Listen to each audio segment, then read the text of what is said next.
म त झोलासोला बोकेर माइत जान लाग्छु। तपाईँहरू कता कता हुनुहुन्छ? यो भारीले मलाई जिताएर हैरान भएछ। अनि पछाडि हेर यस्तो 2 बजेको घाममा कस्तो टाउको दुखेको त सन्चो भयो कि यार। त्यही हिँड्दैन यार, कि हिँड्दैन, त्यसलाई रुख, त्यसलाई त मैले जानी छु, रुख। गाइजो चल्दै चल्दैन भन्छे, हिँड्दै हिँड्दैन भन्छे।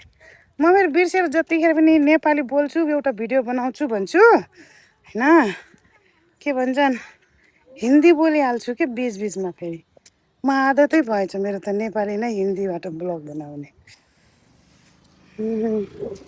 यही झोला मान्छेको हिँडाइहिँडो